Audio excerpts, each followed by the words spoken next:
When an empath absorbs the narcissist's darkness and survives, Carl Jung discovered they don't just heal, they transform into something the narcissist never saw coming.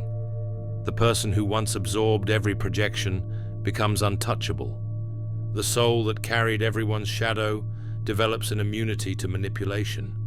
And most shocking of all, their very presence begins to force others to face the darkness they've been projecting. Picture this moment. You've carried their rage, their shame, their emptiness, until you could barely recognize yourself.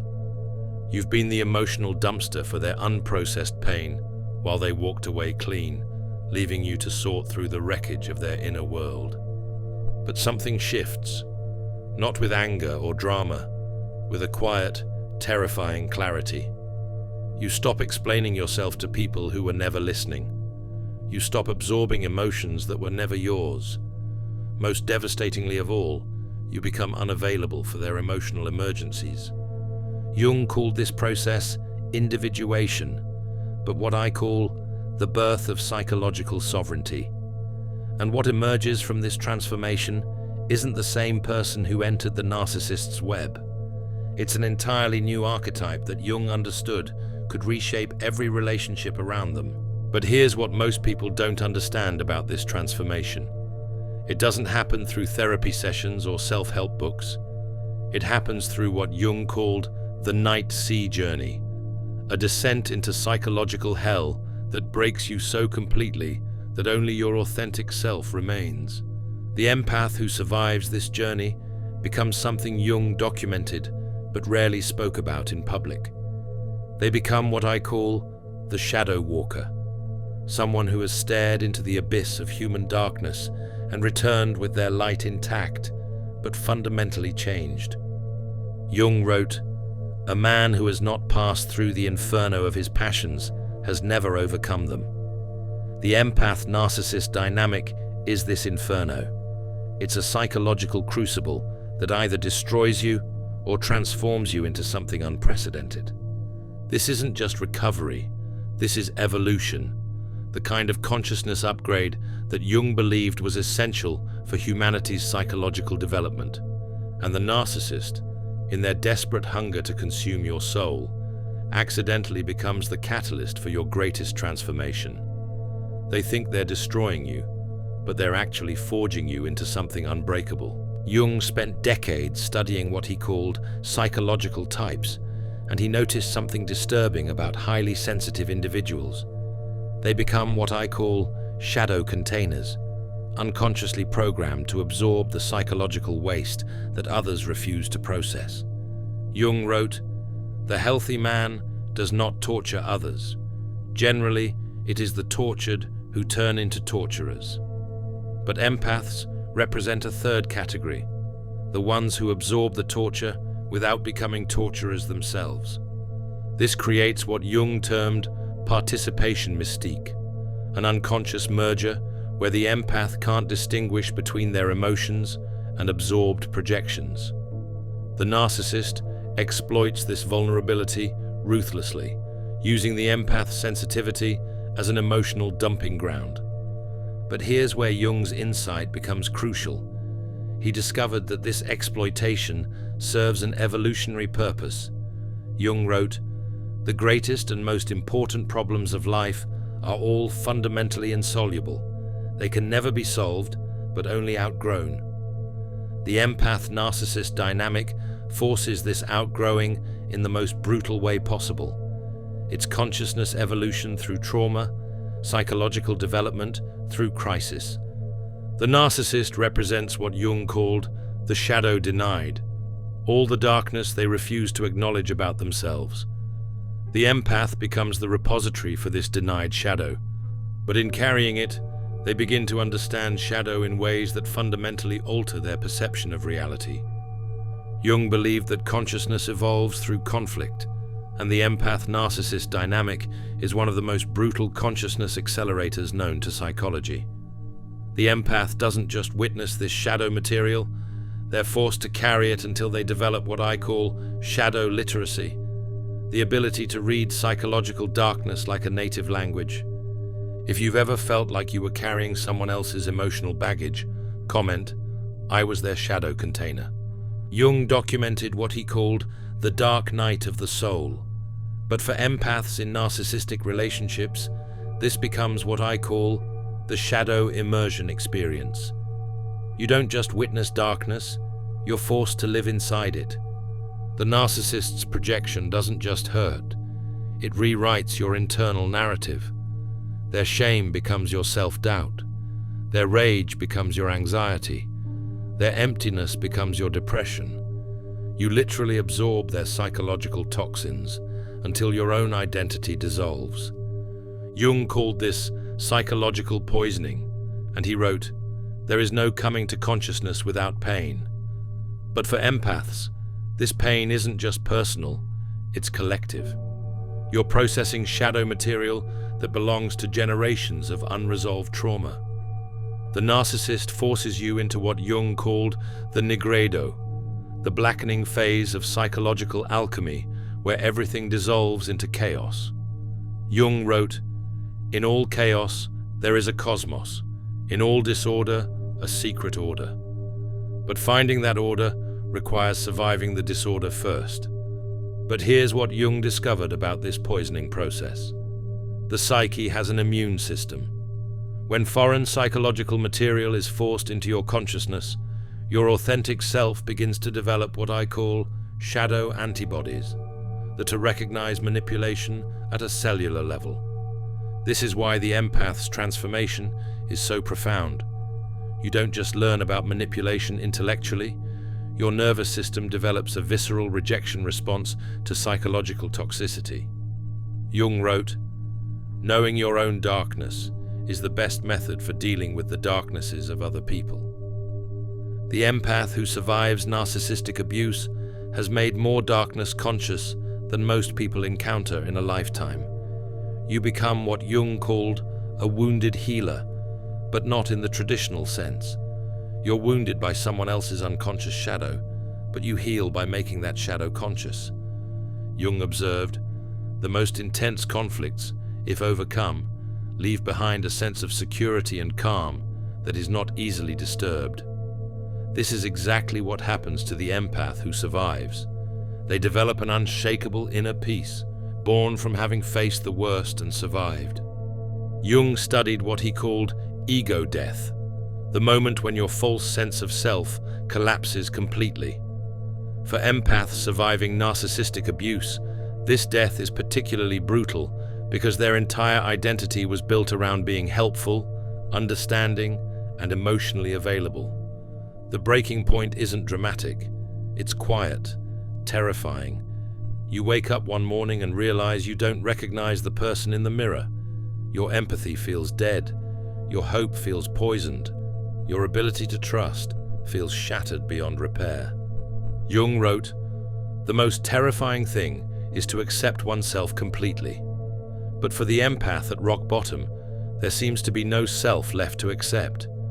You've absorbed so much foreign psychological material that your authentic self has been buried alive." This is what Jung called the nigredo, the blackening phase of psychological alchemy, where everything that seemed solid dissolves into chaos. Jung observed, "We cannot change anything until we accept it." Condemnation does not liberate, it oppresses. But accepting this psychological death feels impossible when you don't even know who's doing the accepting anymore. You've been so focused on everyone else's inner world that you've lost contact with your own.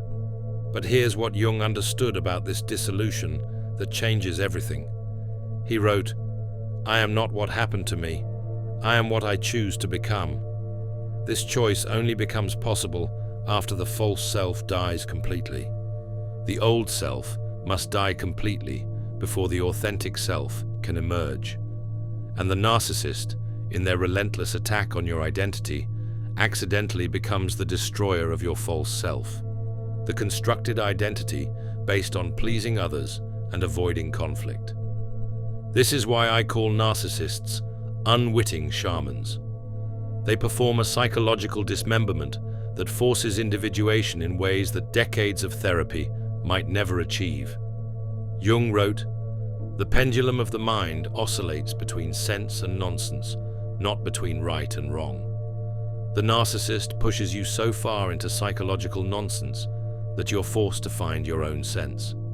In this darkness, something ancient awakens.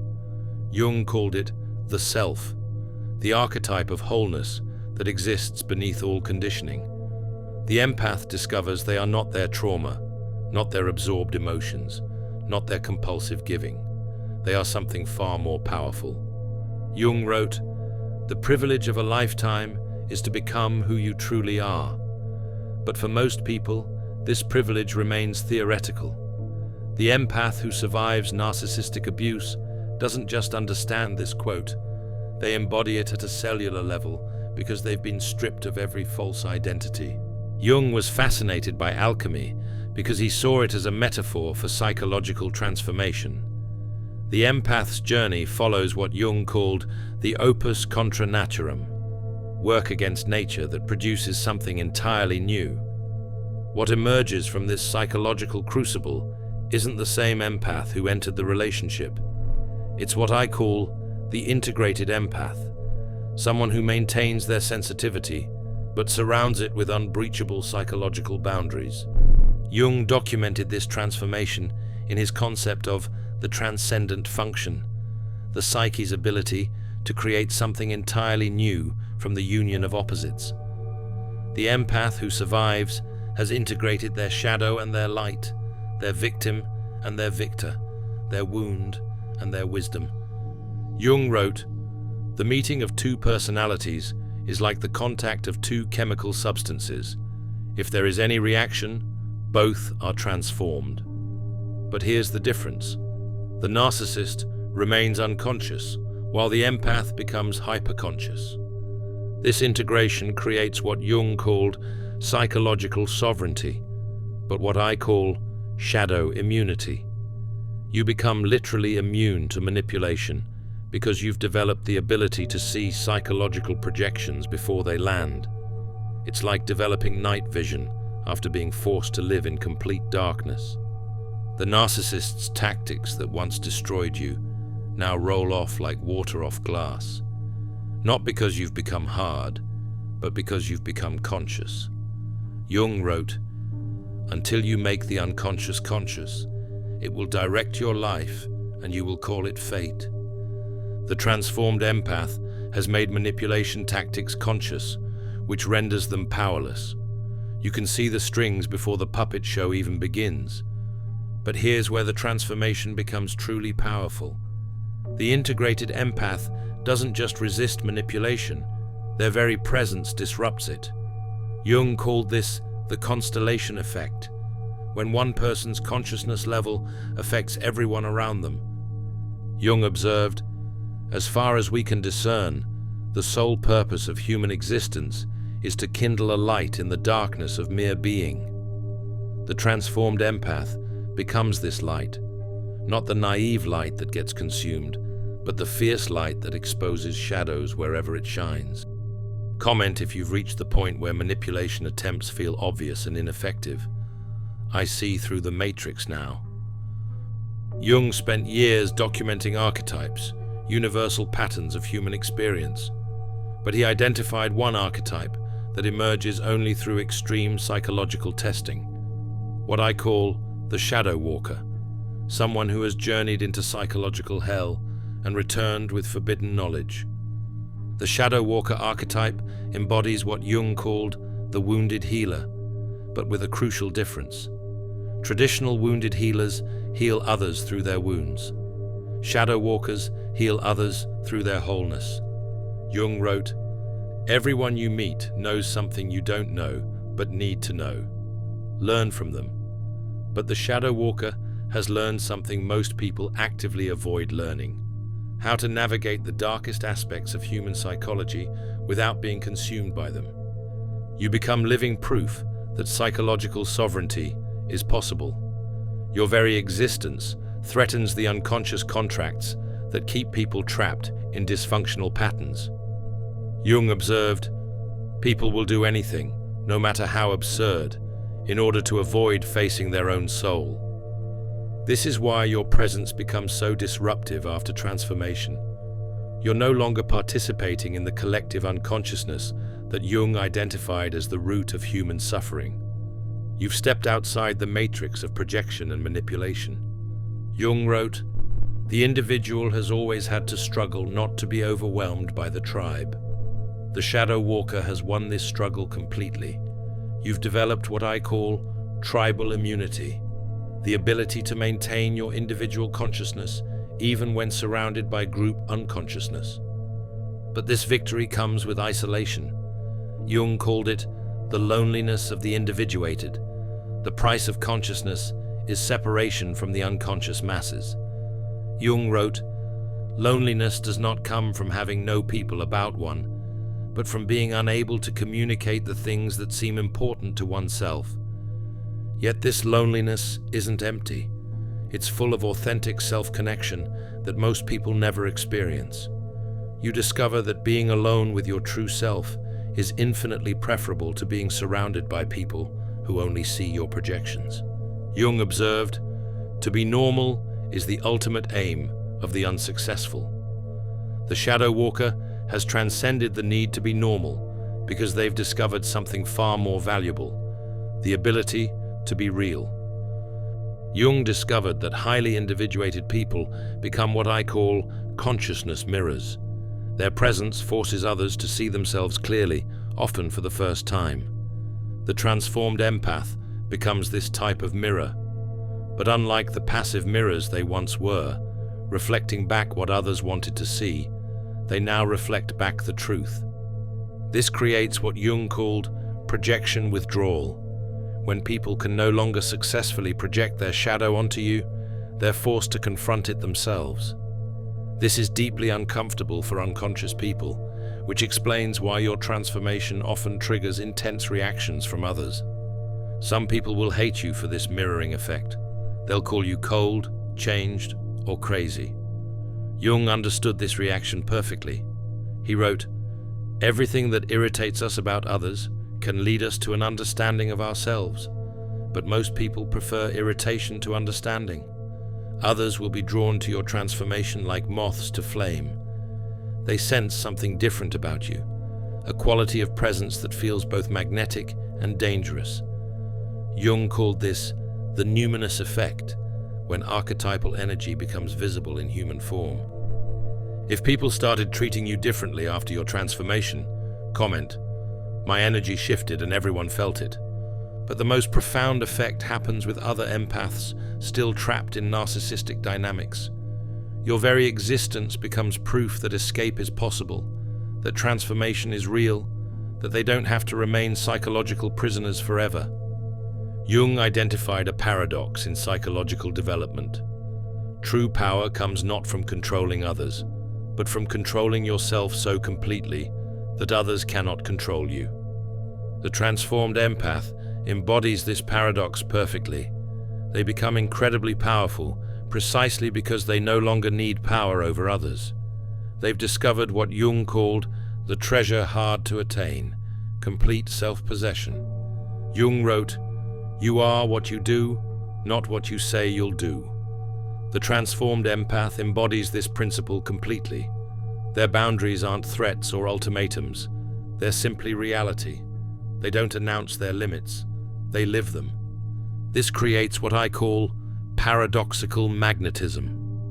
The more self-contained you become, the more others are drawn to you. The less you need their approval, the more they seek yours. The less available you are for their emotional dumping, the more they respect your boundaries. Jung wrote, "Where love reigns, there is no will to power, and where the will to power is paramount, love is lacking." The transformed empath has transcended the will to power through love, but love of self first. This self-love isn't narcissistic. It's what Jung called appropriate self-regard, the foundation of all healthy relationships. You can only give to others what you possess yourself, and the transformed empath possesses something rare, unshakable self-worth. Jung observed, "The acceptance of oneself is the essence of the whole moral problem and the epitome of a whole outlook on life.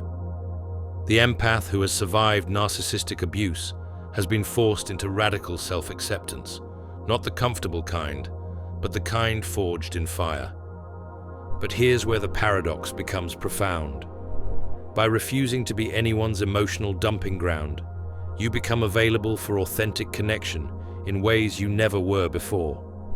By saying no to manipulation, you create space for genuine love. Jung wrote, "Even a happy life cannot be without a measure of darkness, and the word happy would lose its meaning if it were not balanced by sadness." The transformed empath understands this balance viscerally. They can hold space for others' darkness without absorbing it into their own system. You become what Jung called a container, but now you're a conscious container with clear boundaries, not an unconscious sponge soaking up everyone's psychological waste. Jung identified that some individuals are called to what he termed the guardian function, protecting others from psychological predators through their very existence. The transformed empath often embodies this guardian archetype, not through aggressive confrontation, but through impenetrable boundaries that serve as a model for others. Jung wrote, "To ask the right question is already half the solution of a problem." Your boundaries become the question that forces others to examine their own psychological patterns. You become what I call a boundary beacon, living proof that psychological sovereignty is achievable. Other empaths see your transformation and begin to believe their own freedom is possible. This guardian function operates through what Jung called morphic resonance. Your consciousness level literally lifts the consciousness of those around you. You don't have to do anything except be authentically yourself. Jung wrote, "The meeting of two personalities is like the contact of two chemical substances. If there is any reaction, both are transformed." But the transformed empath's reactions are now conscious choices rather than unconscious compulsions.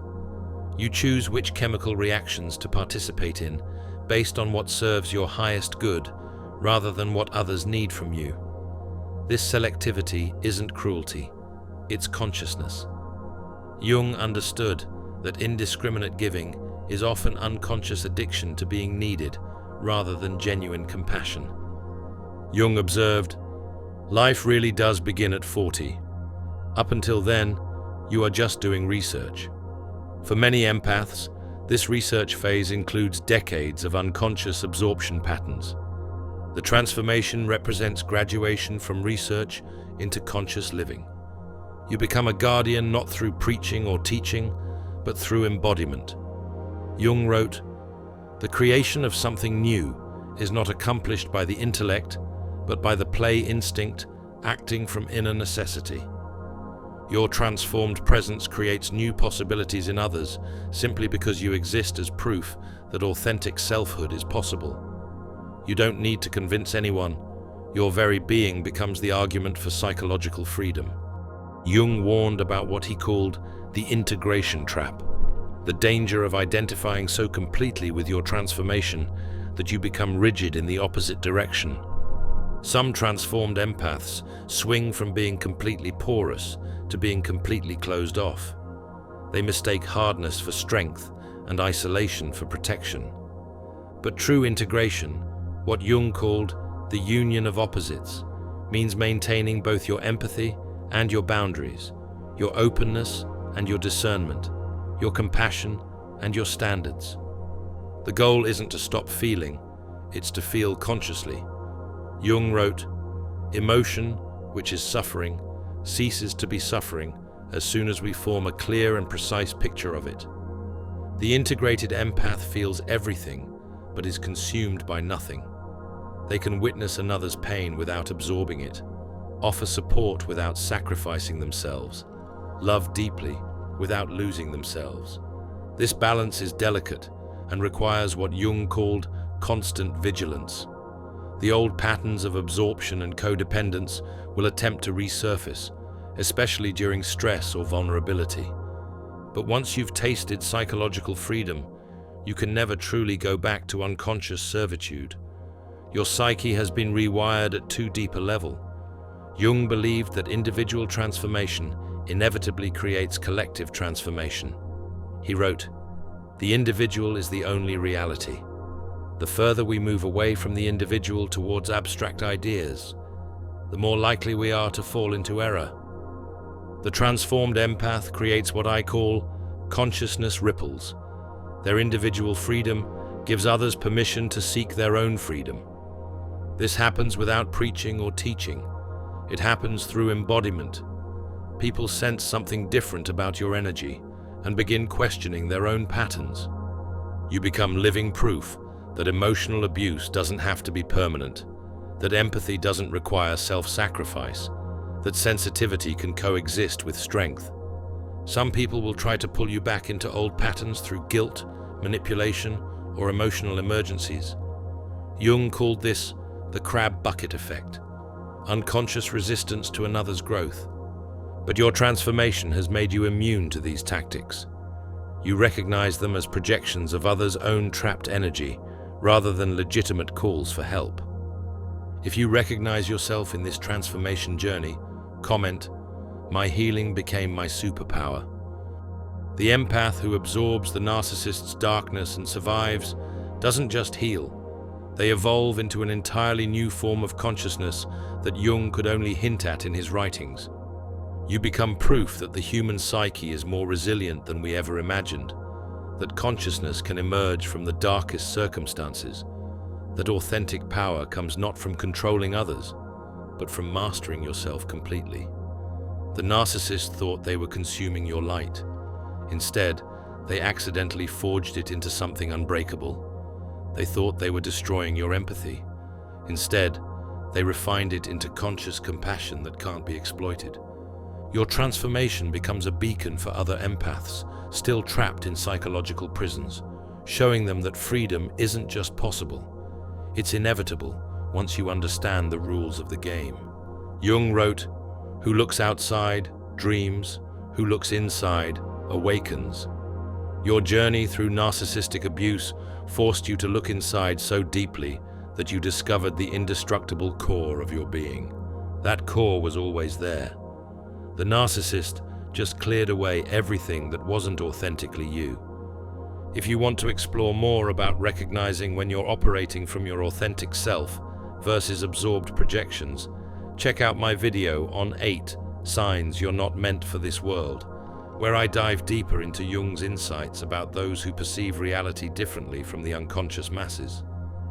Your sensitivity was never your weakness. It was your superpower, waiting to be activated through conscious integration. Thanks for walking this path of transformation with me. See you in the next level of consciousness.